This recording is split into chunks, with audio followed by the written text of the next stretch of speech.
Poetry and spoken words have been a vehicle of conveying messages and information in artistically a unique way for decades or even centuries. Back in the days, poets gave more emphasis to this art, mostly published on books and newspapers.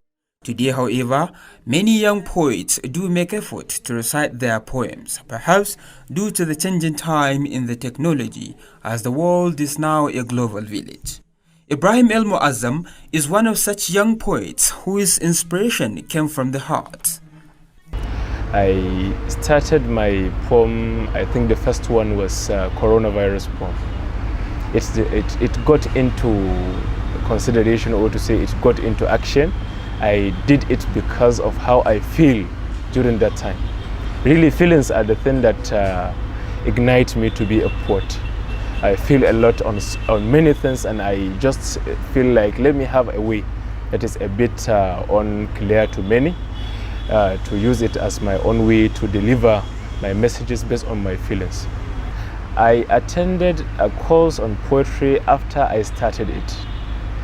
I begin it myself without anybody's intervention. I just get to know that let me do this thing, let me try my own style. I did it, I wrote it, I voiced it out. When I sent it to some people, then it was, you will begin a poem, you begin poems like that, I don't even know it's poem. I just begin it like that. Then you miss this guy, poem are doing this, in poems you do this, you miss this. Then I was channeled to be attending a poetry session, or to say a poetry, let's say a class that was online, and I was certified by that process that I went to. El-Muazzam has composed way over 140 poems, and about 30 were recited. We asked Ibrahim the poem he holds dear to his heart, and this is his response.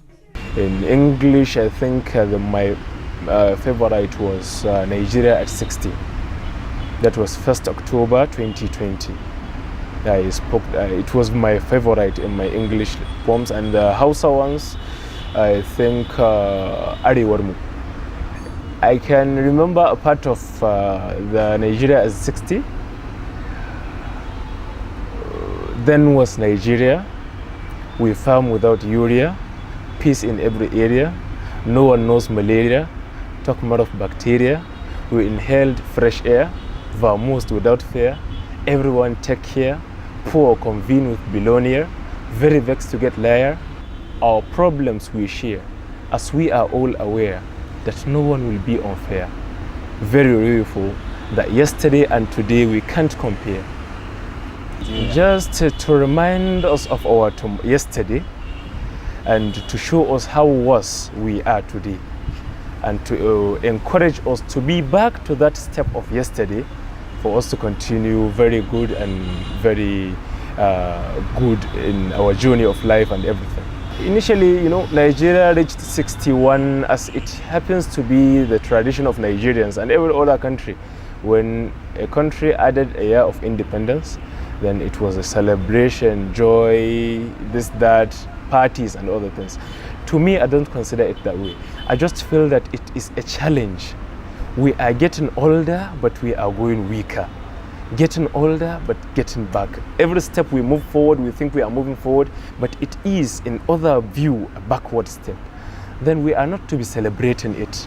Let's focus on our problems and solve them to be really progressing, not only in mouth. With the likes of El-Muazzam, we can be confident that the art in spoken words among young people is now growing exponentially. This young poet gives some pieces of advice to the young people at heart. Knowledge, let them learn. Let them be independent to their extent. Let them have something doing for life sustenance. And let them get focused on their future. Let them get the fashion and let them endure, because you must have to endure a lot of pains just because of one thing or two. Don't be discouraged. You will get there. Surely you will get there. Yusuf Lawal Wakili, KSMC Breakfast.